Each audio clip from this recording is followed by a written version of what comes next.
Excellent. Excellent. Ça va? Ça va être ça. Ouais, ça va, impeccable. Impeccable. Voilà, on est parti. C'est à quelle heure que commence le match? Ah, le match il commence à 21h, mais même si on déborde un peu, c'est pas très grave, hein. D'accord, d'accord. Parce que moi, je suis plus du tout le foot, mais j'avoue que les seules informations que j'ai, c'est un peu via toi sur Facebook. Du coup, est-ce que l'OM a eu sa 14e défaite d'affilée Ah non, ou... même pas, putain, ils ont gagné, c'est con, ils m'ont fait perdre. Ils m'ont fait perdre. Ah, Il mais reste à 3 défaites d'affilée, c'est un record quand même. c'est un record. Et c'était des Belges qui détenaient le record, si je comprends bien. Ouais, je crois que c'est Anderlecht. Anderlecht, ouais. C'est Un truc dans le Anderlecht qui genre. avait 12. J'avais vu ça. Mais voilà, mais étant donné que mes connaissances de foot se limitent un peu à ça, on va directement transiter vers le MMA. Vers le Ben, MMA. écoute, je vais te laisser te présenter en quelques mots, Ouais. comme ça ceux qui te connaissent pas de base, ben, ils voient un peu le personnage. Eh ben, écoute, Mickaël Lebou, donc 33 ans. Combattant de MMA, on va dire au haut niveau depuis à peu près 4-5 ans. Donc après avoir fait l'UFC, j'ai fait le M1 après l'UFC et j'ai été aussi sur le premier événement en France, donc c'est assez historique. Donc je le souligne. Avant ça, j'ai fait le BAMA, le Cage Warrior, le Cage, le GFA. Enfin, j'ai fait le GMC. J'ai fait vraiment toutes les organisations européennes. Je suis détenteur d'une ceinture en Pologne en PLMMA. J'ai fait le Contenders. J'ai gagné les 2 Supreme League organisées par Hatch. Donc, on peut dire que je suis un ancien maintenant du circuit français et je suis plus proche de la fin que du début de carrière. Mais justement, ça allait être une de mes questions sur le cours du podcast. Étant donné que tu as fait beaucoup de promotions, est-ce qu'on peut parler un peu de la prochaine promotion ou enfin, j'imagine que c'est l'UFC le plus agréable, la plus agréable promotion dans laquelle combattre, mais est-ce qu'il y en a une autre qui sort du lot? Bah, moi, j'ai adoré le M1, hein. Franchement, j'ai adoré le M1 dans le sens où, en fait, au M1, ce que j'ai apprécié, bah, déjà, c'est de découvrir un pays que je connaissais pas, la Russie, ou du moins que je connais à travers des portraits politiques qu'on peut faire sur nos chaînes télévisées et tout, mais qui ne ressemblent pas du tout à la Russie que j'ai pu vivre, en fait, où les gens sont hyper chaleureux, enfin, chaleureux, ils sont en tant que combattants, on est très respectés, C'est ça. donc des gens qui nous respectent, etc. Après, c'est sûr que c'est pas un peuple très souriant dans la rue, tout ça, mais par contre, je sais pas, les gens t'inspirent confiance parce que on a l'impression que les gens sont droits là-bas, tu vois, c'est assez binaire, tu vois. Ouais. Mais j'ai adoré la Russie, tu vois, et dans l'organisation, le M1. C'était super de combattre là-bas, tu vois. C'est une organisation pour moi qui, dans le MMA, a une histoire. Ouais, et clairement. Et une des grosses différences entre le M1 et l'UFC, par exemple, c'est la surface de combat. Est-ce que ça change beaucoup stratégiquement de combattre dans un Ouais. ring ou dans une cage? Bah, il y a deux choses. Il y a deux choses au M1 et qui changent toute la donne du combat. C'est le format de la cage. Donc effectivement, il n'y a pas de cage, donc c'est des cordes, ce qui facilite plus pour les lutteurs parce qu'ils peuvent aller saisir derrière et c'est difficile de se décrocher. Alors que quand on a Mhm. une cage dans le dos, c'est difficile d'aller gripper une personne dans le dos parce que la cage nous permet justement de coller au grillage. Ouais, Donc ça, c'est la première chose. Je pense que ça avantage plus les lutteurs. Et la deuxième règle qui avantage les lutteurs, c'est qu'on n'a pas le droit au coude dans la tête. Et sur les phases de clinch et au sol, bah, en fait, c'est plus facile de cadenasser quelqu'un au sol quand il n'y a pas les coudes. Parce qu'en fait, les coudes, c'est destructeur avec peu d'amplitude. Alors que quand on est collé, bah, en fait, c'est notre seule arme pour essayer de détruire un peu l'adversaire. Et que les petites frappes, bah, ça fait pas grand chose. Du coup, ils peuvent ouais. pourrir le combat plus longtemps. Ah oui, clairement. Et les arbitres relèvent rapidement ou pas du tout rapidement là-bas? Bah, j'ai pas été confronté à ce souci. L'arbitre, il laisse. Après, quand c'est vraiment trop inactif, non, ça se relève. Mais c'est vrai qu'ils ont peut-être plus tendance à laisser au sol. Voilà. Ouais. Et dans Après, les ce qui est sûr, différences, le M1, il y a quand même une chose qui est sûre, c'est qu'il faut pas aller à la décision, hein. Mais après, ça, c'est quelque chose que j'ai connu dans tous les pays d'Europe. Donc, c'est pas spécifique au M1. Moi, j'ai connu Mhm. ça au Bama quand j'ai affronté Ryan Scott pour la finale, pour la ceinture du Bama. Franchement, je revois le combat. Pour moi, je le gagne. Et ils m'ont fait perdre la décision partagée. Donc, après, ça, ça existe dans toutes les fédérations, quoi. Oui, c'est clair, c'est clair. Et effectivement, encore plus dans le circuit régional, parce que on voit encore des erreurs même à l'UFC. Mais bon, à Ouais. l'UFC, on parle plus souvent d'incompétence que de favoritisme puisque c'est international.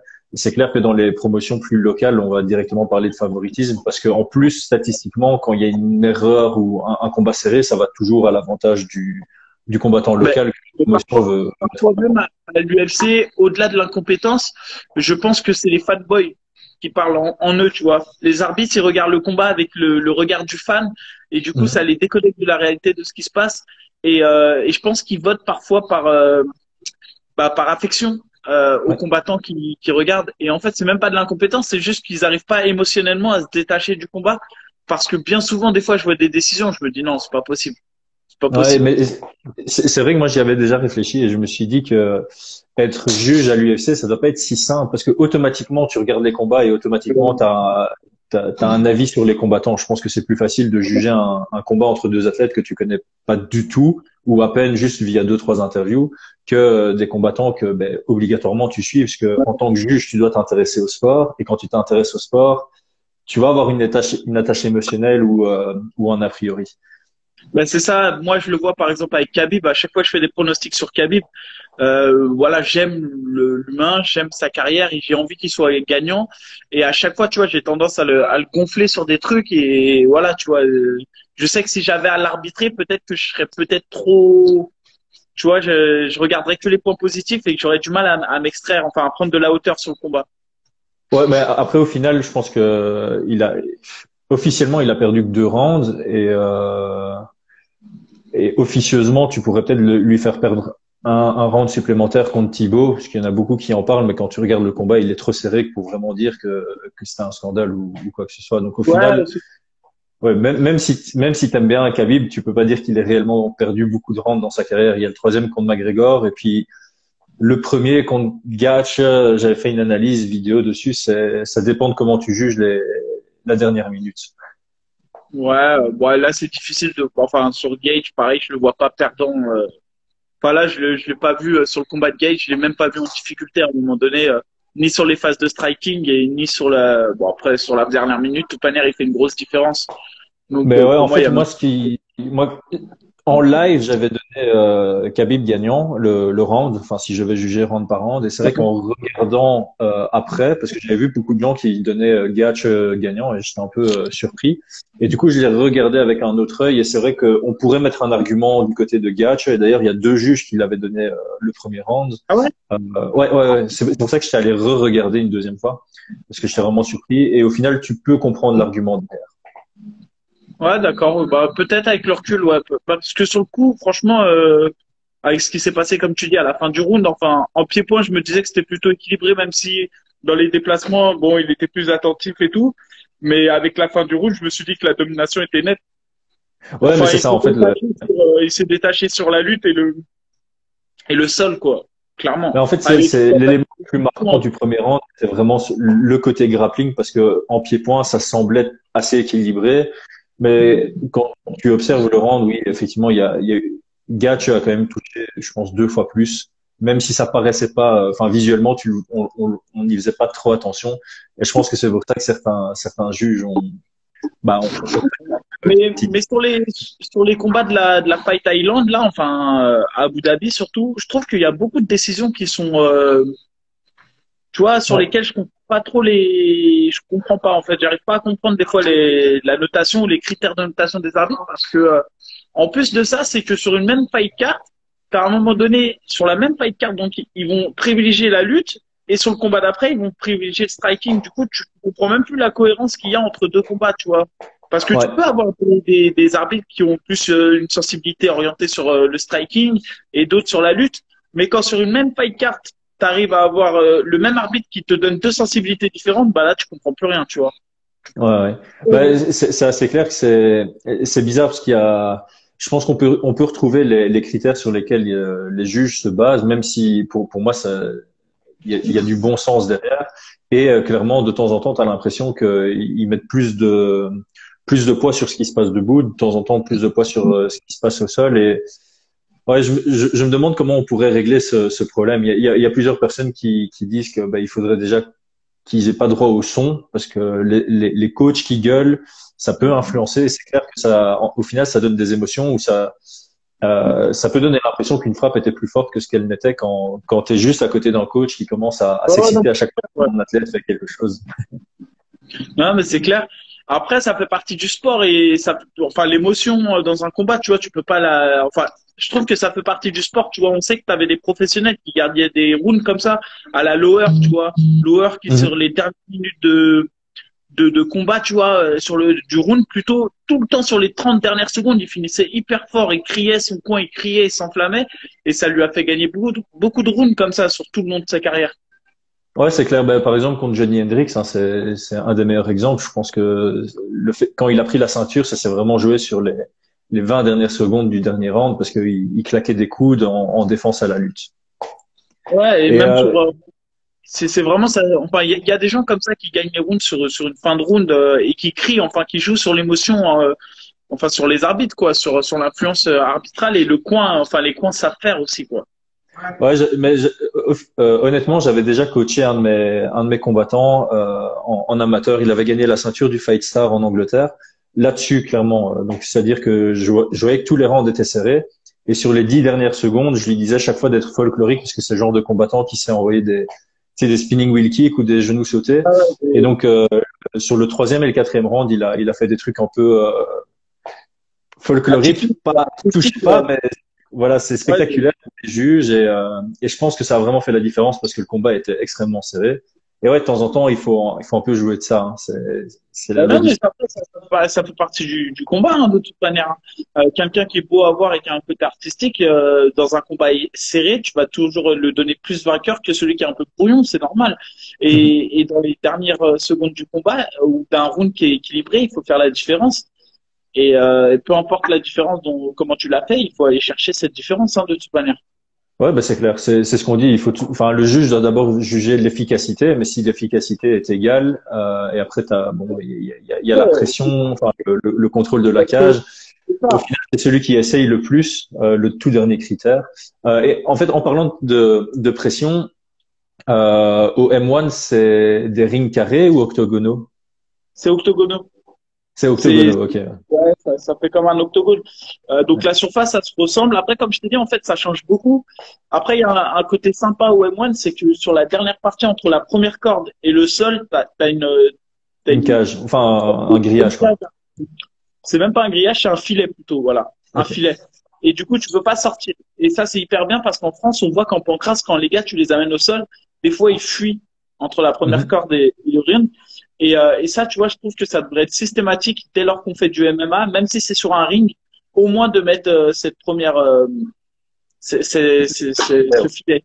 Parce que Ouais. ça évite beaucoup tu vois, des mecs qui vont qui vont s'extirper d'une situation délicate en sortant du ring. Moi, je l'ai déjà fait, hein, dans mes combats, je l'ai fait plein de fois. Bah écoute, encore une fois, ça revient à, tu peux jouer avec les règles tant que c'est autorisé et que ça t'offre une C'est sortie ça, plus ouais. facile, autant C'est cool. l'utiliser, hein. C'est l'expérience, hein.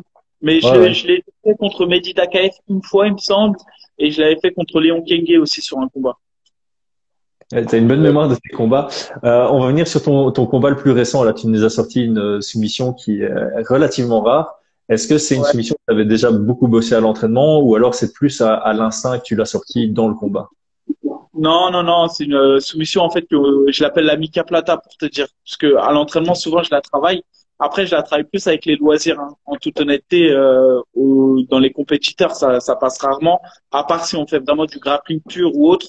Mais dès lors qu'on est Mhm. en MMA et que c'est un peu plus permissif, c'est compliqué de passer une telle soumission. Mais par contre, c'est vrai que je me retrouve beaucoup en fait, pourquoi j'ai travaillé cette soumission, c'est parce que moi, je me retrouve beaucoup dans un crucifix. Ouais. C'est-à-dire que je viens condamner le bras et je condamne, en fait, le mec se retrouve sur les coudes et à genoux, et moi je condamne le bras avec mes jambes et du coup je frappe. Et à partir de là, bah j'ai développé un jeu en fait. Donc c'est un Mhm. jeu de frappe et un jeu de soumission. Mais en général, c'est plus les étranglements que je passe.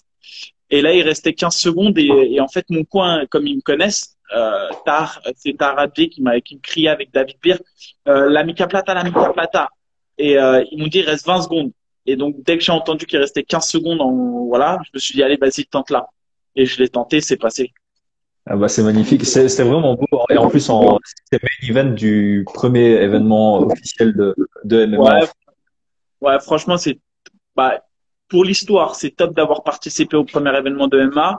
Main event, bah, c'est la reconnaissance un peu de ce que j'ai pu faire tout au long de ma carrière. Et finir sur une soumission comme ça, parce que le mec est quand même ceinture noire de JJB en plus. Ouais. Ça, tu vois, c'est bon. Après, c'est sûr que c'est pas Gracie qui lui a donné sa ceinture noire, ça, on est d'accord. Mais c'est quand même un ceinture noire de JJB, donc c'est un mec qui a beaucoup d'heures d'entraînement derrière lui, et ça fait plaisir. Bah oui, c'est clair. Et du coup, est-ce que ça t'amène à de belles opportunités pour la suite ou pour l'instant, à cause du confinement, tout est un peu à l'arrêt comme chez beaucoup de combattants? Bah écoute, là pour l'instant, de toute manière, je suis en signature avec le Ares toujours. Donc Ouais. après avec le Covid, ils ont fait le choix politique de pas vouloir organiser tant que la billetterie n'était pas en vente. Donc compliqué de combattre pour l'instant. Oui, évidemment, évidemment. D'autant plus que on ne sait pas trop comment ça va se passer, mais est-ce que malgré la signature, si tu as une opportunité, ils te laisseraient juste faire un one shot à l'extérieur, ou tu penses que maintenant tu dois vraiment juste attendre qu'il y ait le public autorisé? Non, non, bah ils me laissent le one shot. Enfin, j'ai discuté avec eux d'une part parce qu'on n'a pas consommé encore le contrat, donc en réalité, Ouais. en fait, ce qu'ils me disent, c'est que si je perds, c'est pour moi et que le contrat, bah tant pis, il sera annulé. Donc ça, je Ok. l'entends. Et après, pour le reste, normalement, ils m'autorisent. Parce que là, de ce que j'ai compris, ils sont pas prêts d'organiser avant le mois de mars, avril. Donc, du coup, ils peuvent pas laisser les combattants comme ça sans combattre, tu vois. C'est pas humain de laisser un combattant sans combattre pendant un an, tu vois. Ça a pas de sens. Oui, non, c'est clair, surtout pour les combattants qui ont des opportunités. C'est vrai que pour l'instant, les seuls combattants qui ont des réelles opportunités sont ceux qui ont plus que 5 combats dans leur carrière. C'est très rare pour l'instant, il y a que des gros événements qui peuvent se permettre de ne pas avoir de public. Pour être honnête, j'ai eu du mal à comprendre leur décision de pas organiser à huis clos, hein. Parce que on parle quand même du groupe Vivendi, c'est le groupe Canal, c'est un groupe qui affiche des belles prétentions. Les primes qu'on touche sont des bonnes primes. Clairement, j'ai l'impression qu'avec le CSA et tout, maintenant on peut diffuser sur les grandes chaînes, donc ça intéresse les sponsors. Donc Mhm. franchement, je m'attendais quand même à une sorte de, tu vois, qu'ils se disent bon ok, on va organiser un ou deux événements à huis clos, tant pis pour la billetterie. Et voilà, tu vois, de promouvoir quand même des événements et quitte à perdre un peu d'argent, tu vois, je pense que c'est des gros groupes et qu'ils ont les reins solides et ça aurait été en plus quelque part en fait, le combattant se serait senti valorisé, quoi. Parce que là, t'imagines Ouais. que tu signes avec une organisation et que l'organisation ne te donne pas de travail. Et en plus de ça, elle peut te permettre de te dire, si elle le voulait, non, tu travailles pas ailleurs. Tu vois, c'est quand même, c'est vraiment hardcore pour le coup. Ouais. Ouais, non, c'est clair que ce serait fort. Mais j'ai vu aujourd'hui que le Cage Warrior cherchait un 70-75 kilos pour la trilogie, là. C'est pas chaud. Si, si, non, non, mais j'ai demandé, pour être honnête et transparent avec toi, t'as Rabdi qui est en super bon contact avec Yan Jin. Ouais. Donc, a proposé mon nom et Yaldin lui a répondu. Alors, je sais pas. Il lui a dit qu'en gros, si j'étais avec le RS, c'était pas possible. Donc, je pense il y a un truc où, je sais pas. Tu vois, Mais il doit y avoir. moi, je connais très bien Yandine. Je travaille beaucoup avec lui et en fait, il est juste frileux sur beaucoup de choses, notamment sur des contrats. J'avais voulu signer Ubergeven chez lui, mais il avait encore sa finale au BKF, enfin au Bare Knuckle FC, ouais, c'est ça, BKFC. Et BKFC, maintenant, il n'y a plus. Et du coup, Ubergeven a signé à l'Arena, ce qui est très bien. Il va combattre contre Mehdi Baghdad. Mais la conséquence, c'est que ben, comme Yandi n'a pas eu, ben, il a eu peur de le signer à cause du contrat BKFC, voilà. Donc je pense qu'il est juste très très frileux dès qu'il entend quelqu'un est sous contrat. Et à mon avis, ils ont déjà eu beaucoup de soucis. Ouais, je Euh, pense, tu vois. Peut-être, en tout cas, voilà ce qu'il m'a dit, tu vois. Et du coup, mais pour te dire que on est à la recherche, j'avais même eu un vent d'un désistement là sur l'Arena mhm. ce matin. Ouais, j'ai vu Bref, aussi. j'ai discuté et tout et bon ça s'est pas fait mais tu vois j'étais ouvert tu vois et j'avais Mhm. accepté le deal mais voilà ça se fera pas mais du coup tu vois je suis quand même à la recherche de combat parce que c'est ce qui m'anime et c'est ce qui me fait vibrer et je peux pas attendre qu'une organisation décide pour moi de mon avenir tu vois sans montrer Ouais, non, de c'est clair. bonnes parce qu'en plus c'est pas comme si derrière j'ai l'impression qu'ils se démènent tu vois sur la communication ou autre tu vois on a l'impression que c'est un peu éteint, quoi, pour le coup. Ouais, mais c'est ça. Toi, tu dois continuer tes recherches. Et en fait, on arrive sur un sujet que je voulais absolument aborder. Toi, entre guillemets, je vais pas dire que tu as la chance, c'est pas une chance, mais tu bosses, t'es un bosseur, donc tu as ton travail et à côté de ça, tu fais du MMA et le MMA, c'est une plus-value à ta vie et ça, même s'il y avait pas le MMA ou si tu te blesses, tu as encore ton boulot à côté. Maintenant, moi, je trouve ça ultra respectable et tu m'as dit avant le podcast que même quand tu étais à l'UFC, tu travaillais encore. Comment est-ce que tu arrivais à jongler avec les deux? Bah, en fait, déjà, j'ai toujours eu ce rythme, c'est-à-dire que je me suis toujours entraîné tous les soirs pendant que je travaillais. Ensuite, quand j'ai commencé à avoir un certain niveau qui demandait l'exigence d'avoir des entraînements encore plus poussés, c'est-à-dire 2 entraînements par jour, j'ai commencé à adapter un peu mon temps de travail, c'est-à-dire que soit les primes me le permettaient et je posais du sans solde, donc c'est le cas des combats à l'UFC, je posais du sans solde à l'approche de mon combat pour poser un mois et donc qui me permettait d'avoir un gros rythme d'entraînement. Ou alors comme maintenant, maintenant il y a 3 jours par semaine où je m'entraîne midi et soir et 2 jours où je m'entraîne juste le soir et le samedi 2 jours et le dimanche c'est repos. Donc tu vois, j'arrive à trouver un rythme et voilà, après on s'y fait. Après j'ai 33 ans. On dit souvent qu'en MMA on peut aller jusqu'à 40 ans. Oui, c'est possible quand tu gagnes 300 000 euros par combat. Pour moi, tu vois, pour moi, il me reste pas énormément d'années dans le circuit, tu vois. Il m'en reste peut-être une, deux, ou du moins à 70 kilos si je veux aller chercher la performance. Il me reste que 1 ou 2 années. Après, derrière, je peux faire peut-être des petits combats à 77, par-ci, par-là. Mais pour aller chercher vraiment la performance à 70, je pense qu'il me reste 1 an grand max. Ouais. Et tu parles de poids. Est-ce que les cuts sont de plus en plus difficiles plus tu avances ou c'est juste une question de ça reste compliqué pour le corps et t'as pas envie de faire subir ça au-delà de Bah, 35 ans. en fait, c'est plus ça. Donc déjà, moi, j'ai toujours eu du mal à perdre de poids. Par contre, je suis un gros cutter quand même. Moi, je pèse à peu près 83 kilos hors combat, voire Ouais. 84. Donc, et je combat 70. Donc, en fait, moi, je descends à 78 kilos et lors de la dernière semaine, je perds 8 kilos.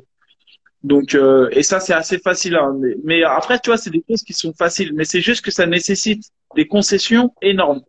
Voilà, moi, Ouais. il me faut à peu près 5, 6 semaines pour faire mon poids.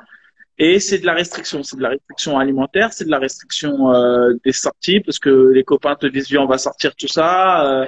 Toi, tu dis non. Les potes te proposent un resto, tu dis non. Tu vois, ça n'a pas toujours été le Covid hein, dans la vie. Hein. Il y avait bien festive à Paris. Et ça, c'est difficile. Et en plus de ça, tu ajoutes le rythme d'entraînement. À ça, tu ajoutes le fait d'aller travailler et tout et tout. C'est horrible, tu vois. C'est très très contraignant, tu vois. Donc Ouais. du coup, ça, je me le vois pas le refaire ou je me vois le faire que si les primes sont intéressantes. Ouais, c'est ça, que pour les combats intéressants. C'est marrant, je crois, partenaires d'entraînement à toi, Nassim d'ailleurs, que je connais, qui a combattu à mon événement. Euh, il dit que tu as un mytho, que tu pèses plutôt 90 kilos Non, hors compétition. bah, non, en fait, je fais 84 kilos au quotidien et il est vrai que une fois, ça m'est arrivé dans ma vie avec le confinement de monter à 88,9. Mais c'était hors confinement. Là, si je me pèse, je pèse 84. Et qu'est-ce que j'allais dire là-dessus? Euh, oui, je vois à chaque fois que tu fais des cuts, tu restes de bonne humeur. Est-ce que l'expérience joue beaucoup sur tes cuts? Est-ce que au début, quand tu faisais des cuts, c'est plus à l'arrache et puis t'as évolué sur le long terme? Non, en fait, j'ai eu la chance d'avoir David. Moi, en fait, j'ai combattu toute ma carrière à 77 presque avant la performance, entre guillemets, avant le haut niveau. Et du coup, c'était facile pour moi, 77, très facile. Par contre, 70, j'ai eu la chance d'avoir David Beer. En fait, David Beer, c'est un mec qui maîtrise vraiment bien le cutting. Et du coup, il m'a toujours bien encadré là-dessus. Et j'ai toujours eu plutôt un mental sur ça. Franchement, ça m'a jamais fait transpirer plus que ça le coaching. Parce qu'en fait, la dernière semaine, pour moi, c'est quelque chose de très simple comparé aux 5 semaines de frustration alimentaire, tu vois. Donc Ouais. pour moi, c'est presque basique. Donc ça me fait rien du tout. Et justement, comme ça fait 6 semaines de frustration qui précèdent, à quoi ressemble une semaine de libération juste après le combat? Bah écoute, c'est plus là que l'expérience parle maintenant, c'est-à-dire que maintenant je me régule vraiment sur cette semaine de libération. Et en vrai, le plus dur, c'est pas si tu gagnes ton combat, c'est très facile de se réguler derrière. parce que tu as gagné ton combat, donc tes sacrifices, on va dire, entre guillemets, ont été récompensés par ta victoire, etc. Par contre, quand tu perds, bah forcément, il y a une déception. Forcément, tu es déçu, tu as fait des sacrifices énormes. Ta bourse, elle est divisée par deux, parce qu'en général, les bourses, tu vois, c'est multiplié par deux. Tu gagnes le double, ouais. Donc, en gros, c'est que des punitions qui arrivent. Restrictions alimentaires pour rien, tu as perdu ton combat, tu as perdu de l'argent, tu rentres chez toi, tu as peut-être des petits bobos, tu veux pas reprendre l'entraînement tout de suite, et là tu manges. Tu manges, tu manges, tu manges. Donc c'est plus quand tu perds qu'il faut vraiment réguler, mais quand je gagne, ça va. Maintenant, je régule facilement. Et tu gagnes plus souvent, donc tu régules assez bien. Ouais, mais bon, ça m'est arrivé de perdre et encore pire quand les décisions elles sont injustes.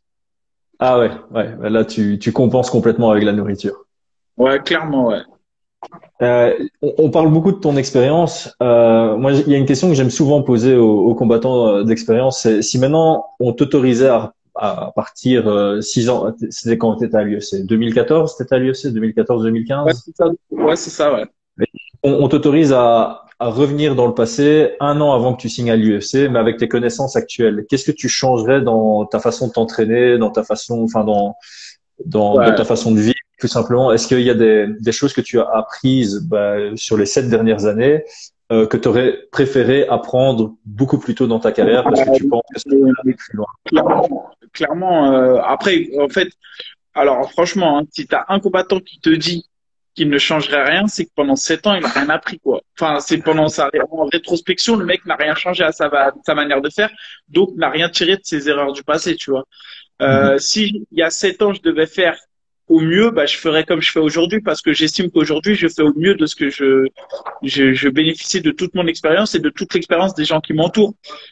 On se connaît tous très bien maintenant. J'ai un écosystème qui fait que quand je vais en combat, je suis en très grosse performance. Enfin, je suis optimisé pour performer. Moi, je me connais mieux. Voilà. Après, sur les erreurs que j'ai pu faire, les vraies erreurs sur lesquelles je prendrais du recul, c'est plus le fait d'avoir accepté des combats trop tôt qui se sont enchaînés à l'UFC. J'aurais dû prendre peut-être plus mon temps à l'époque. Que j'ai fait Ouais. 3 combats en l'espace de 5-6 mois, c'est énorme.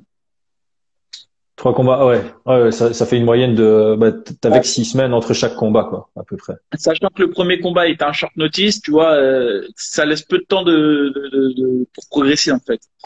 Ouais. Ouais, j'avais fait l'analyse avec une de mes athlètes aussi. On l'avait fait combattre presque, enfin, 4 fois sur 1 an et 5 fois en 13 mois et demi. Et c'est clair que t'es tout le temps en mode préparation. Donc tu te prépares par rapport à ton athlète. Et ça, Mais du coup, t'es plus en mode évolution. bah, Tu te en développes fait, plus tu vas toi-même. skiller, tu vois, tu skills sur ce que tu sais faire, donc tu skills, ça, c'est de la répétition sur ce que tu sais faire, il n'y a pas de souci. Mais sur la progression, tu sais, progresser sans trop se prendre la tête, aller à l'entraînement pour Le apprendre. plaisir aussi. Et ça, on se rend compte vite quand on est en compétition que c'est un luxe de pouvoir s'entraîner pour apprendre. Quand on devient compétiteur, ça devient un luxe dans une période où on peut s'entraîner pour progresser et non pas pour performer. Il y a une vraie différence entre la progression et la performance. Donc, à chaque camp de préparation, tu vas performer parce que tu vas apprendre des nouvelles choses adaptées aux gars que tu vas affronter et tout. Ouais. Mais prendre le temps de balayer des choses plus larges, etc., d'aller dans des environnements plus profonds comme, je sais pas moi, faire un peu d'anglaise et aller sur des détails techniques en anglaise et tout, ça prend du temps. Et parfois, quand on est dans les prépas, bah, on va pas sur ces genres de détails. C'est clair. Il y a toujours ce challenge que les préparateurs physiques souligne, c'est préparer un combattant de MMA, c'est très compliqué parce qu'on a déjà besoin d'un panel physique ultra large. Mais en plus de ça, étant donné que les entraînements de MMA, surtout en préparation de combat, sont déjà très très prenants, c'est difficile pour eux d'améliorer le VO2 max ou la force ou la puissance en combinant avec des entraînements MMA intenses. Et c'est vrai qu'il y a beaucoup de gens il y a beaucoup de combattants qui aiment bien prendre leur temps entre deux combats pour évoluer et physiquement et même dans leur style de combat. Et en fait, ça, c'est d'ailleurs toute la difficulté de la préparation physique. Quand tu regardes dans le football, c'est encore pire. Parce que dans le football, les joueurs, ils jouent, enfin, dans les grands clubs, ils jouent tous les 4-5 jours. Entre ça, les trêves hivernales où ils vont dans leur sélection et tout, eux, c'est encore pire parce que eux, en fait, c'est juste ils se maintiennent en forme ou du moins ils maintiennent leur performance avec des blessures et tout, qui prennent jamais le temps de soigner.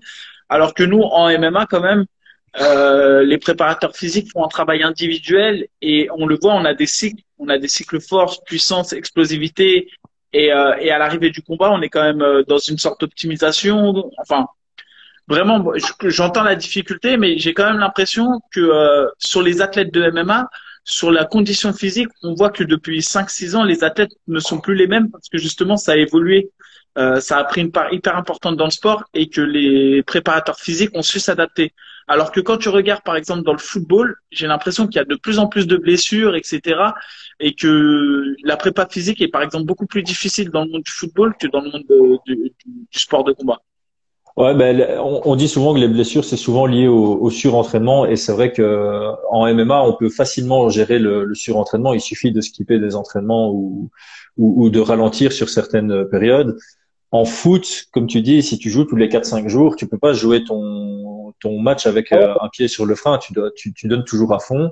Et c'est potentiellement pour ça qu'il y a autant de entre guillemets plus petites blessures. Parce qu'au foot, il y a souvent des petites blessures, mais c'est souvent des fractures de fatigue ou des Ouais, c'est ça, blessures ouais. qui sont liées à ça. Ouais. Et on va faire un grand virage dans la conversation. Donc, on vient de beaucoup de parler de ta carrière et ton expérience est, est vraiment géniale à lire. Donc, non seulement tu joues de ton expérience pour ta propre carrière et pour te développer en tant que combattant, mais tu fournis énormément de très bonnes analyses sur des combats. Est-ce que tu fais ça depuis longtemps? Parce que j'ai pas pour souvenir d'avoir lu des super longs textes sur ton profil il y a 3-4 ans de ça. Non, non, non, bah ça, je le fais parce que, après, je vais pas mentir, c'est que déjà, je le fais parce que j'aime le faire. Je pense que j'ai pris l'expérience pour pouvoir le faire et que je suis assez légitime pour pouvoir en parler maintenant. Parce que à l'époque j'étais juste combattant et que je prenais pas forcément de la hauteur sur le reste. Aujourd'hui, avec l'ouverture de Fight, en fait, on a créé une section MMA et tout, et ça m'a permis de prendre un peu de hauteur. J'ai l'impression que maintenant, tu vois, je regarde les choses un peu plus dans leur ensemble. Je suis moins centré sur ma personne et voilà, j'ai pris un peu de hauteur. Et je réfléchis aussi à peut-être ce que je pourrais faire après le MMA. Et c'est vrai qu'avec la légalisation, l'autorisation, le CSA, tout ça, je pense qu'il va y avoir des journalistes sportifs qui vont arriver, qui vont être spécialisés dans le monde du MMA. Et franchement, je pense avoir une carte à jouer. Et du coup, en tout cas, j'y prends plaisir. Et si, comment dirais-je, mon travail est reconnu, je me dis pourquoi pas ensuite en faire quelque chose et faire fructifier ça et pourquoi pas faire des chroniques, tu vois, tout simplement dans des journaux sportifs. Bah écoute, je peux déjà te dire que c'est le bon chemin à prendre parce que effectivement moi aussi j'écris des tartines de temps en temps comme on dit sur Facebook et il y a plusieurs journaux belges qui m'avaient contacté à l'approche des grands combats. Voilà, il y a le journal sportif belge numéro 1 qui m'avait contacté pour écrire un article sur McGregor Mayweather évidemment. Mais c'est comme ça que ça commence. C'est vrai qu'ils vont, enfin les journalistes et les journaux ou les recruteurs vont d'abord regarder ceux qu'il y a sur Facebook et bon, toi t'as directement une belle place puisque t'es un ancien combattant expérimenté qui est passé par l'UFC et aujourd'hui tu proposes des très chouettes analyses. Moi, un feedback que je reçois souvent sur mes commentaires quand je commande les UFC et les Cage Warriors, c'est il y a un chouette côté à avoir quelqu'un qui est analyste et en même temps qui arrive à gueuler au micro parce que en général aux États-Unis, tu as deux commentateurs, un foufou et un analyste. Ben, nous, en Belgique, on n'a qu'un commentateur qui doit faire les deux. Je t'entends très mal, ça coupe, ça... Ah mince. Là, c'est bon, Moi, je nickel. t'entends. Ouais, c'est ça. Ouais. Ok. En fait, il faut trouver un peu le bon duo, tu vois, mais c'est comme partout, c'est comme dans le foot, c'est comme dans tout. Tu as toujours celui qui va être plus dans l'émotion, celui qui va être plus technique, et c'est de trouver cet équilibre un peu justement entre celui qui va être très théorique dans la théorie, dans la culture du sport, dans l'histoire du sport, et celui qui vit le truc un peu plus passionnément, tu vois. Mais Ouais. bon, après, il faut trouver le bon coup. Mais voilà, c'est quelque chose qui m'intéresse et je me dis pourquoi pas pour la suite, tu vois. Ça peut être une bonne sorte de sortie, en tout cas. T'as déjà eu une expérience en tant que commentateur ou Ouais. La seule que j'ai fait, c'est au Beatdown avec Jess Liodin. Et ça Ouais. s'était super bien passé. J'avais vraiment kiffé. Et franchement, pourquoi pas le refaire? Et à un moment donné, j'avais été approché par le Beatdown pour le faire. Et je crois que l'événement, il s'était pas fait, etc. Et j'aurais kiffé faire ça, franchement. Ouais, ils ont annulé leur dernier événement, mais c'est à cause du confinement. Donc, ils vont probablement relancer la machine eux aussi quand le public sera autorisé. Et ben, j'espère pour toi, du coup, qu'ils rappelleront à tes Ouais, services. ouais. Et puis même, tu sais, ils avaient pour objectif de faire un peu, genre moi au milieu, deux chaises et d'interviewer les gars, tu vois. Et ça Ouais. faisait un peu un truc, un peu comme je trouve en boxe anglaise des fois, tu vois. Genre un face à face un peu piquant. Et ça, c'était pas mal. J'aimais bien le concept. Ah ouais, ils avaient fait ça avec Dan Hardy pour Jorge Masvidal et Darren Till, je pense. Et j'avais vraiment adoré l'échange parce que c'était très respectueux, mais en même temps, ils étaient tous les deux ultra confiants en leur capacité. Ah C'était une ouais. interview de 20 minutes.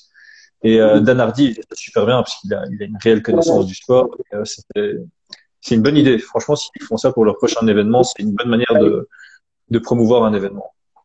Ouais, et donc du coup, tu vois, c'est des petites choses comme ça qui arrivent petit à petit, et pourquoi pas. Franchement, c'est sympa. Ouais, et ben voilà, maintenant que tu parles en tant qu'analyste, on a pas mal de beaux combats qui arrivent. Je sais pas quelle heure il est, parce qu'on a encore un peu de temps. Parce que je te vois regarder partout. Le PSG a déjà marqué ou pas? Non, c'est dans 3 minutes. Ah, on a perdu la connexion. Je sais pas si c'est moi ou toi.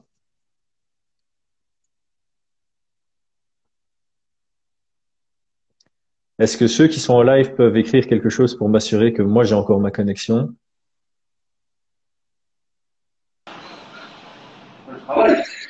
Tu m'entends?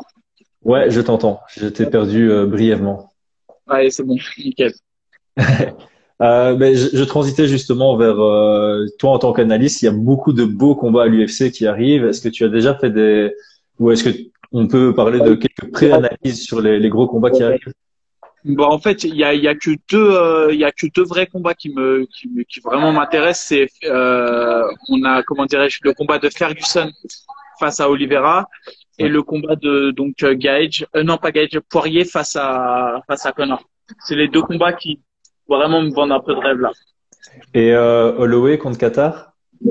Holloway Qatar, ouais, purée, j'oublie. Tu m'as fait en tout cas. Ben voilà, ben, faisons par ordre chronologique. Alors, c'est Ferguson contre Charles Oliveira qui arrive en premier. C'est le 19 décembre, si je me trompe pas.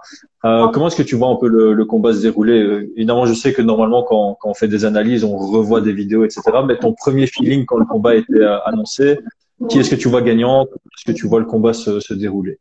Bah en fait, je voyais Ferguson de manière catégorique s'il n'y avait pas eu Gaethje qui s'était mis sur son chemin. Et depuis que Gaethje s'est mis sur son chemin et que je vois qu'Oliveira a terrassé quand même les Kevin Lee et tout, je le vois beaucoup plus serré le combat. Après, j'ai des gros doutes sur la capacité à encaisser de Oliveira. Ouais. Ouais, je suis assez d'accord. En fait, moi, le truc, c'est que j'ai l'impression que Ferguson est juste légèrement meilleur que Oliveira un peu partout. Et Oliveira va pas spécialement trouver. C'est un opportuniste, donc il peut finaliser n'importe quand dès qu'il y a une mini C'est ça, ouverture. c'est des mecs qui skillent beaucoup les deux de toute manière. Tu sais, c'est vraiment des mecs qui sont hyper opportunistes, comme tu dis. Maintenant, je vois Ferguson gagner, mais faut voir comment il va revenir de cette défaite contre Gaethje. Mais quoi qu'il arrive, c'est vrai qu'Oliveira, quand même, je le trouve techniquement debout, des grosses lacunes, et je le vois mal subir la pression de Ferguson. Ouais. Et en lutte aussi, lutte défensive, enfin, il a beaucoup de contre-réactifs avec des soumissions un peu à la volée, mais par contre, sa lutte défensive est assez déplorable.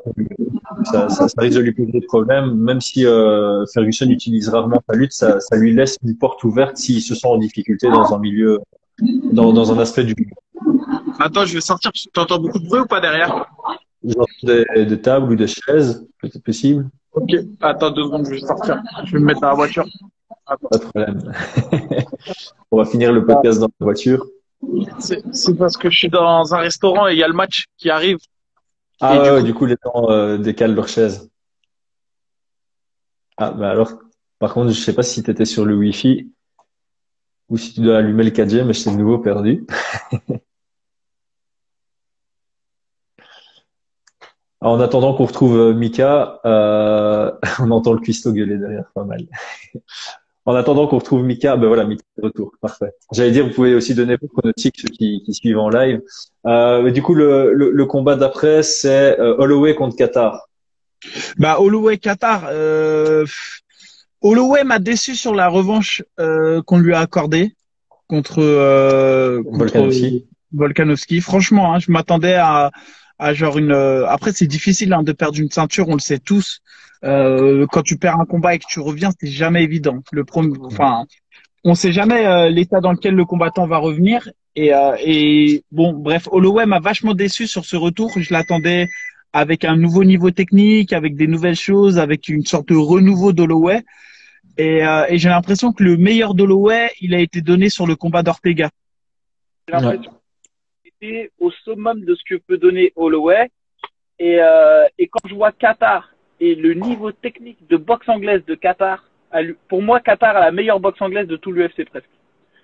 Il a un niveau de boxe anglaise qui est incroyable. J'ai rarement vu de aussi précis à l'UFC. Et donc du coup, très difficile. Et je vois peut-être Qatar s'imposer. Ouais, je suis assez d'accord avec toi. Holloway, moi, ce qui m'avait fort déçu, c'était pendant les Embiid, avant sa revanche contre Volkanovski. On sentait que selon lui, il n'avait pas perdu le combat. Et comme il pensait avoir gagné, il n'a pas spécialement tiré de leçon, j'ai l'impression. Donc il est arrivé sans adapter quoi que ce soit. Et on a eu une question de Holloway qui était exactement la même que dans le premier combat. Alors que Volkanovski avait gagné. Lui a tiré des leçons de sa victoire et est venu avec encore un meilleur game plan. C'est mon impression. Je me demande si là Holloway aura travaillé sur un renouveau de lui ou si on aura de nouveau la même version qu'on a eu Bah, face à Volkanovski, qui était un cran en dessous de ce qu'on avait vu lors de sa défense de titre contre Aldo et contre Ortega. et en fait, ça fait longtemps qu'on n'a pas vu un Holloway au sol, etc. Donc du coup, c'est difficile de juger aussi le niveau de lutte et de sol que peut avoir Holloway face à Qatar, parce que pour moi, la clé, elle va quand même résider, parce que les deux vont pas sortir des high kicks, tu vois, dans ce combat, il y aura pas un Mhm. niveau de middle, de jambes, de low kick vraiment important. Donc ça va vraiment jouer dans les points. Et s'il est dépassé, je doute de sa capacité à pouvoir amener le combat ailleurs que en boxe anglaise. Ouais, ouais, c'est vrai qu'on le voit rarement, voire jamais lutter offensivement. Je pense qu'il a une très bonne lutte défensive. Il a un bon système avec des bons frames pour créer ses ouvertures et sortir des clinches assez rapidement. Par contre, c'est vrai que offensivement, on n'a pas trop d'idées de à quoi ressemble sa lutte. J'essaie de réfléchir à la dernière fois qu'il est parti sur un takedown. Peut-être qu'il a Et essayé contre Dustin Poirier. bah ouais, mais ça a été compliqué hein, pour lui, Dustin. La différence de poids a été compliquée parce que en fait, Holloway, il a aussi quelque chose qui, par rapport à la catégorie dans laquelle il performe, donc 66 kilos, c'est sa taille. Et Qatar, Mhm. et Qatar aussi est très long. Donc quand je vois les difficultés qu'il a eu à garder la distance face à Volkanovski, je le vois même pas réussir à gérer un Qatar beaucoup plus propre techniquement et même au niveau puissance, Qatar c'est quelque chose quoi. Quand il frappe, il fait mal. Ouais. Donc Ouais, d'ailleurs, si Qatar gagne et qu'on le retrouve contre Volkanovski, moi je trouve que c'est un combat qui m'excite pas mal. ben moi je vois bien Qatar prendre la ceinture hein, de toute manière. En toute sincérité, je trouve qu'il y a même s'il y a des combattants très forts comme Korean Zombie, on a aussi la Zahir, pensée. Ouais, la pensée. Yair et Zabit, j'ai fait un mix entre les deux. Ouais, mais il est fort aussi, tu vois. Mais pour moi, ils sont vachement en dessous de ce qui se fait au niveau Ortega, Volkanovski, Holloway, Qatar. J'ai l'impression que les quatre là, ils ont quand même un Un petit petit cran truc en au-dessus. plus. Ouais, j'ai l'impression que le top 4 là, enfin le top 5 peut-être, si on y rajoute Zabit. Mais tu vois, même Zabit en fait au niveau du cardio, je le vois pas tenir 5 rounds. Ouais, non, c'est clair, je suis assez d'accord avec toi. Et Et ouais, Zabit pour le moment, tant qu'il travaille pas sur son cardio, difficile de le voir percer en tant que champion. Par contre, c'est ouais, difficile de le voir perdre contre quelqu'un qui est en dehors du top 8. Donc ouais, c'est ça. Mais tu vois, je pense que si Qatar revenait à faire un combat contre comment ça s'appelle contre Zabit, et ben je pense que Qatar le prendrait, tu vois. Et il l'avait dit de toute manière que son erreur ça avait été d'être trop en mode diesel et qu'il aurait dû peut-être accélérer plus vite dans son combat parce que Zabit n'aurait pas tenu le rythme. Ouais, c'est clair. Mais on l'a vu sur la fin du troisième round, il était de plus en plus à l'aise, mais c'était trop tard pour monter crescendo. On va transiter parce que le match a commencé, donc on va transiter vers le dernier combat à discuter. Connor contre Poirier 2. Bah écoute, après c'est mon côté aussi anti-Connor, hein. J'ai un côté anti-Connor, ça, je le sens que je suis pas tout le temps impartial, mais pour autant, je le disais, je l'ai réclamé ce combat pendant longtemps. Pour les fans qui demandaient une revanche contre Khabib, comment dirais-je, de Connor, je leur disais qu'il fallait déjà qu'il passe le test de Poirier, Ferguson ou des gars comme ça. Donc parce que pour moi le Poirier de maintenant, c'est plus le Poirier à 66 kilos, tu vois. C'est ce qu'on dit. Il y a eu un gros travail sur la préparation physique. On en parlait tout à l'heure, et je pense que c'est quand même une version 3.0 qu'on a de Poirier. Poirier, c'est quelqu'un qui a toujours rêvé de la ceinture de l'UFC, qui à chaque fois a échoué aux portes de la finale et pas contre n'importe qui quand même. Je me souviens de la grosse tristesse qu'il avait eue suite à la défaite face à Khabib. Ouais. Euh, je pense que là, c'est quelque chose. En fait, le départ de Khabib, je pense que c'est maintenant ou jamais qu'il peut avoir la ceinture Poirier. C'est-à-dire qu'à Ouais. son âge, c'est pratiquement la seule possibilité pour lui d'ouvrir sur un title shot. S'il perd ce combat, je suis pas sûr qu'il puisse refaire un title shot de toute sa vie. Ouais, je suis assez d'accord avec toi. La carrière de Dustin Poirier fait un peu penser à.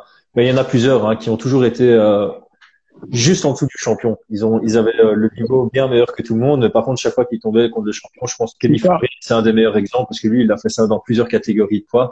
C'est chaque fois battre tout le monde et puis arriver au champion et perdre contre le champion.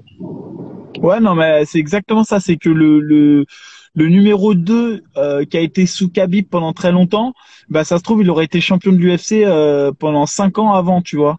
Mhm. Euh, Entre guillemets, tu vois, à l'époque où il y avait Bendo, tout ça, bah on peut pas dire que ils étaient des vrais champions UFC, mais je pense qu'un Poirier avec le niveau de maintenant aurait battu des Bendo de l'époque, tu vois. Ouais, je pense que après Bendo, moi j'ai toujours bien aimé ce combattant, je l'ai toujours trouvé fort. Là, je suis un peu déçu de sa fin de carrière, mais comme de beaucoup de combattants qui sortent de l'UFC, t'as l'impression qu'il y a plus ce peps à l'entraînement et il n'évolue plus. Et Ben Henderson, Ouais. c'est un des exemples selon moi. Je crois qu'il s'entraîne moins que quand il était à l'UFC et ça se reflète dans ses performances. Bah ouais, et puis après il a quand même des poisons au Bellator, il y a quand même des sacrés poisons à 70 kilos, les Chandler et tout. Mais tu vois par exemple Chandler, je ne le verrai jamais prendre la ceinture, je le vois pas comme un candidat hyper sérieux, tu vois. Chandler, Mhm. je le vois comme un mec qui va casser les couilles un peu comme Kevin Lee, qui va casser les couilles longtemps dans la catégorie, ou comme des Cerrone qui vont vraiment être là dans le top 10 à graviter pendant longtemps osciller entre la huitième et la quatrième place, mais qui n'iront jamais chercher la ceinture. Ouais, là-dessus, je suis entièrement d'accord aussi. Et, mais justement, en parlant de ça, maintenant que la ceinture est vacante, qui est-ce que tu vois la prendre? Bah écoute, ça sera franchement, bah pour moi déjà, si je considère que De Oliveira Ferguson sera un combat de demi-finale et Poirier, comment dirais-je, Connor McGregor. ouais McGregor sera une demi-finale, je rêve, je jubile pour avoir un Ferguson Poirier. Voilà. Ouais. Après, ça m'excite tout autant d'avoir un Ferguson contre Connor. T'imagines sur le côté chaud du truc. Ce C'est l'un serait des énorme. combats et ça va être un combat de ouf et ça va me rappeler Nate Diaz. Ça va me rappeler le combat de Nate Diaz contre Connor et donc du coup, je trouve que si c'est Poirier Ferguson la finale, je mettrai Poirier et si c'est Connor Ferguson la finale, je mettrai Ferguson.